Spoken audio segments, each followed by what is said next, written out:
UP में rule of gun है, वहाँ गोली से मारा जाता है लोगों को और पुलिस की कस्टडी में 3 लोग आते हैं और एक ऐसे व्यक्ति को मार देते हैं जो 5 बार का विधायक है और 1 बार का वो एमपी है और उनका भाई विधायक थे। दोनों को गोली से मार दिया जाता है, हत्या कर दी जाती है और सब कहते हैं सब चंगा है।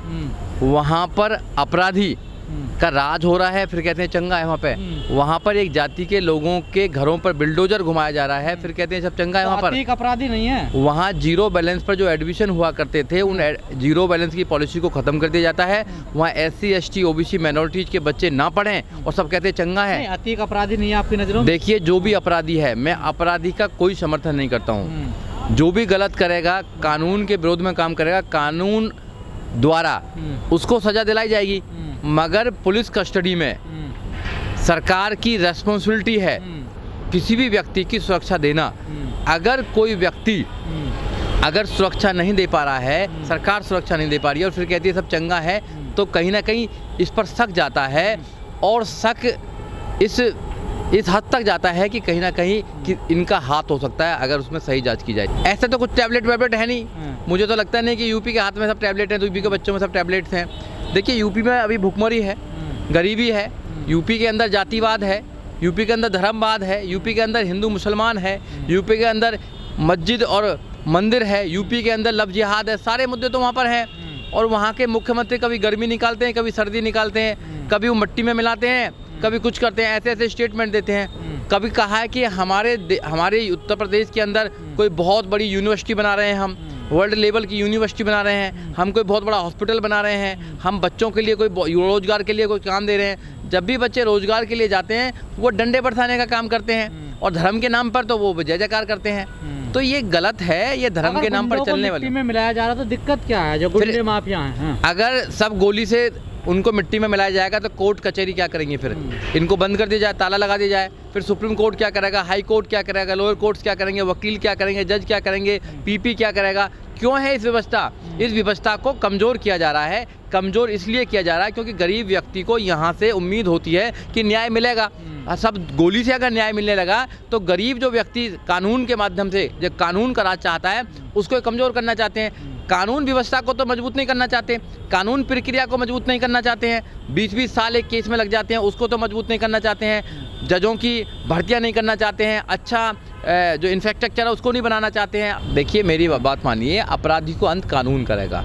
गोली से आप किसी भी अगर व्यक्ति का अंत करते हैं, अगर उमेश पाल की हत्या हुई वो भी गलत है और पुलिस की सुरक्षा के अंदर अतीक की और अतीक के भाई की हत्या हुई वो भी गलत है। अगर फेक एनकाउंटर होता वो भी गलत है, क्योंकि हम रूल ऑफ लॉ में रहते हैं, हम संविधान में रहते हैं, संविधान के राज्य में रहते हैं, हम डेमोक्रेसी में रहते हैं, हम तानाशाह में रहते हैं। एक व्यक्ति को अगर सत्ता मिल जाती है और वो व्यक्ति अगर तानाशाह बन जाता है तो वो लाखों करोड़ों लोगों के लिए नुकसानदायक है, वो जुडिशरी के लिए नुकसानदायक है, वो रूल ऑफ लॉ के लिए नुकसानदायक है, वो संविधान के लिए नुकसानदायक है। ये मुख्यमंत्री जो जिनको आप मिट्टी में मिलाने का बात काम करते हैं और ये सर्दी गर्मी की बात करते हैं, यही मुख्यमंत्री थे, यही आदित्यनाथ थे जो पार्लियामेंट में सिसक कर रो रहे थे कि मैं क्या पार्लियामेंट का मेंबर नहीं हूँ, क्या मुझे जीने का अधिकार नहीं है, क्या मेरा शोषण कर रहे हैं लोग बाग, मेरा एनकाउंटर कर देंगे। जब तो इनको अपना एनकाउंटर दिखाई दे रहा था, जब इनका शोषण हो रहा था। आज ये सत्ता में आए हैं तो ये गर्मी निकालने की बात करते हैं, ये मिट्टी में मिलाने की बात करते हैं, ये बिल्डोजर चलाने की बात करते हैं। ऐसे स्टेटमेंट नहीं देना चाहिए। ये नफरत की स्टेटमेंट है। एक जाति के लोगों के खिलाफ कार्रवाई करके, एक जाति के लोगों के खिलाफ बिल्डोजर की कार्रवाई करके, एक जाति के लोगों का एनकाउंटर करके ये किसी और जाति धर्म के लोगों को खुश करना चाहते हैं। ये सरासर गलत है। जब देश में एक व्यक्ति की मृत्यु पर दूसरे समाज के लोग अगर फूल बरसाने लगे, खुशियां मनाने लगे, मिठाई बांटने लगे, तो समझ लीजिए कि इंसानियत खत्म होती जा रही है। संविधान के जो मूल्य हैं वो खत्म होते जा रहे हैं, इंसानियत के मूल्य खत्म होते जा रहे हैं। व्यक्ति किसी भी जाति, किसी भी धर्म, किसी भी संप्रदाय का हो, अगर उसकी हत्या होती है तो दूसरे व्यक्ति को फूल बरसाने का, उसको मिठाई बांटने का कोई अधिकार नहीं है। जब भी तो मैं कहता हूँ कि नफरत की राजनीति इतनी ज़्यादा इन लोगों ने कर दी है, एक दूसरे पर नफरत फैला दी है, भाई भाई में नफरत कर दिया जाति के नाम, धर्म के नाम पर। अब इंसान दूसरे इंसान को मारने के लिए, खाने के लिए, उसके साथ बेईमानी करने के लिए, देश को लूटने के लिए तैयार हो रहा है। हमें तरीके से बहुत दिक्कत है। अगर कोई अपराधी है तो कोर्ट कचहरी क्यों है, वहाँ पर उनको फांसी की सजा दिलाएं, उनको लाइफ इम्प्रिजमेंट कराएं, उनको जेल से बाहर ना निकलने दें। आप लीगल सिस्टम को स्ट्रॉन्ग करें ना, आप लीगल सिस्टम को स्ट्रॉन्ग नहीं करना चाहते। अगर लीगल सिस्टम स्ट्रॉन्ग हो गया तो जो अपराधी किस्म के लोग हैं, जो करप्ट किस्म के लोग हैं, जो शोषण करते हैं, जो मूंछों के नाम पर दलितों को मारते हैं, जो दलितों की बारात नहीं निकलने देते हैं, जो रेपिस्ट हैं, जो रेप करते हैं, उनको सज़ा मिलेगी कानून के माध्यम से। तो कानून को कमज़ोर कर दो, बंदूक का राज कर दो। तो भैया हर कोई तो बंदूक नहीं उठा सकता है। अभी तो उत्तर प्रदेश दुनिया का सबसे नंबर 1 हो गया, प्रदेश बन गया, ये दुनिया में उसके नाम हो गए। कई यूनिवर्सिटी दुनिया की नंबर 1 यूनिवर्सिटी है।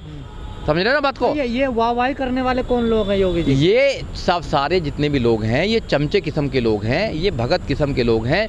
इनको कुछ दिखाई नहीं देता है, इनको सिर्फ अपना हिंदुत्व दिखाई देता है, इनको इंसानियत दिखाई नहीं देती है, इनको हिंदू मुसलमान दिखाई देता है, इनको पाकिस्तान हिंदुस्तान दिखाई देता है, इनको कब्रिस्तान शमशान दिखाई देता है, इनको लब जिहाद दिखाई देता है, इनको मुसलमान दिखाई देता है, हिंदू दिखाई देता है, इंसान तो दिखाई नहीं देता इन लोगों को।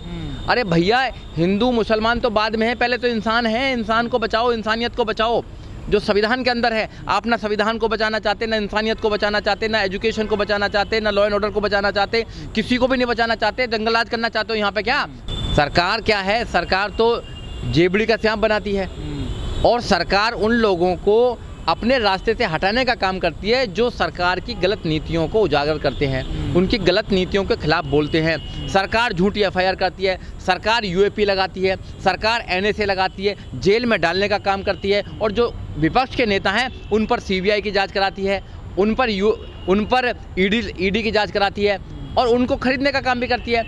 तो ये डेमोक्रेसी का सही रूप नहीं है। डेमोक्रेसी को ख़त्म किया जा रहा है, रूल ऑफ लॉ को ख़त्म किया जा रहा है, देश के संविधान को कमज़ोर किया जा रहा है, लीगल सिस्टम को कमज़ोर किया जा रहा है। संविधान का रास्ता नहीं है जो हो रहा है, बिल्कुल नहीं है। क्या किसी व्यक्ति को 17 पुलिस वालों के बीच में कोई व्यक्ति चल रहा है, वो गुहार लगाता है सुप्रीम कोर्ट से कि मेरी जान को खतरा है, मुझे मार सकते हैं, मेरा एनकाउंटर कर सकते हैं। सुप्रीम कोर्ट से बड़ा तो कोर्ट है ही नहीं देश के अंदर।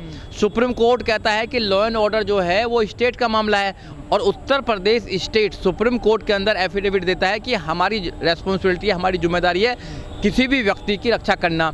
अगर उमेश पाल की हत्या हुई है तो जब भी स्टेट नाकाम रहा है, और अब तो 17 पुलिस वालों के बीच में जिनके पास हथियार हैं, जिनके पास में गन्स हैं, जो बहुत ट्रेंड लोग हैं, उनके बीच में 3 लोग आके और बहुत पास से सटाकर गोली मारते हैं, और पुलिस वाले कोई भी एक्शन नहीं लेते हैं, कोई थप्पड़ तक नहीं मारते हैं। वो पुलिस क्या करती देखिए भैया कैसे पता लगा कि 10 बजे अतीक और उसका भाई आ रहे हैं? कैसे पता लगा? कैसे पता लगा कि मीडिया के लोग वहाँ आएंगे तो मीडिया के लोग उनको इंटरव्यू देंगे? कैसे पता लगा? कैसे पता लगा कि हम मीडिया के लोग जाएंगे जब भी हमको पता लगेगा? भाई उनको तो कोई ना कोई बता रहा था ना। ये जांच का समय, दूत आए हैं बनकर, दूत बनकर आए हैं। ये जांच का विषय है। दूत वूत कोई नहीं है, अपराधी होता है। 3 अपराधियों ने स्टेटमेंट दिया है, जैसा कि आप लोगों के माध्यम से सब पता लगा है कि हम बड़े गुंडे बनना चाहते हैं, बड़ा डॉन बनना चाहते हैं। तो 2 डॉन जैसे कहते हैं कि 2 डॉन, अब मैं डॉन कहूँ उनको, एमपी कहूँ, एमएलए कहूँ, क्या कहूँ मैं?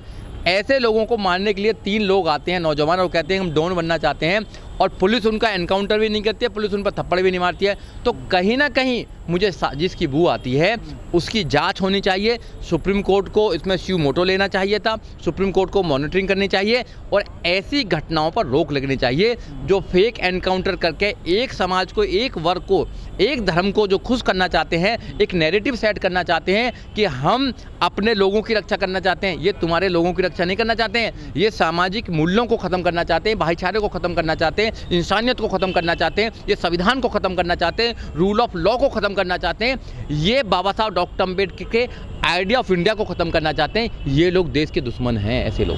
पर अतीक भी तो देखिए, जो अतीक वहाँ करते थे वो भी तो गलत ही था ना। देखिए मैं जमीनों पे कब्जा, मैं अतीक के कामों को जस्टिफाई नहीं कर रहा हूँ। ये बात अतीक की नहीं है।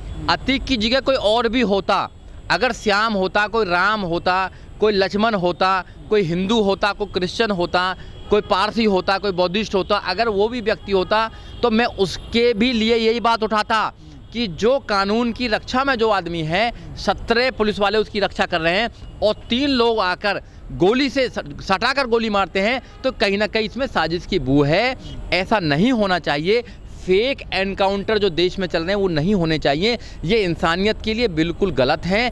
इंसानियत को मारा जा रहा है, कानून को मारा जा रहा है, कानून प्रक्रिया को कमज़ोर किया जा रहा है, और कानूनी प्रक्रिया को इसलिए कमज़ोर किया जा रहा है क्योंकि वहाँ से गरीबों को न्याय की उम्मीद है। इसलिए गरीबों को न्याय की उम्मीद ही ना रहे, गरीब अपने घर बैठ जाएं। जितने गरीबों के घर लूटे जाते हैं, जितने गरीबों के साथ में अत्याचार होते हैं जाति के नाम पर, धर्म के नाम पर, इतने तो किसी के साथ नहीं होते होंगे। उन पर तो कोई बोलता नहीं है, उन पर तो कोई नहीं बोलते। यही योगी जी हैं। कासगंज में बारात नहीं निकलने दी जाती थी और इनकी पुलिस ने परमिशन नहीं दी थी। इनकी पुलिस ने कहा था कि अगर कोई ठाकुर अगर जात के लोग अगर आपकी शादी नहीं निकलने देना चाहते हैं तो भी आप नहीं निकालो, पुरानी परंपरा करो। वो तो हाई कोर्ट जाते हैं, हाई कोर्ट ने ऑर्डर दिया, उसके बाद में देश की आज़ादी के बाद भी अगर हम शादी घोड़े पर नहीं निकाल सकते तो कहाँ निकाल सकते हैं? तो हाई कोर्ट ने ऑर्डर दिया, उसके ऑर्डर पर निकाले। यही सरकार थी जब तो उन्होंने कुछ नहीं चलाया। तो एक जाति के लोग, क्या ठाकुर जाति के लोग बैठे हैं, क्या उन पर अपराध नहीं है? क्या उन पर कोई वो शोषण नहीं करते थे पहले? क्या अब तो किसी का एनकाउंटर नहीं हो रहा है? तो जाति देखकर, धर्म देखकर कानून में कोई प्रक्रिया नहीं होनी चाहिए, कानून की कोई प्रक्रिया नहीं होनी चाहिए, और ना ही सरकारों को ऐसा कुछ काम करना चाहिए।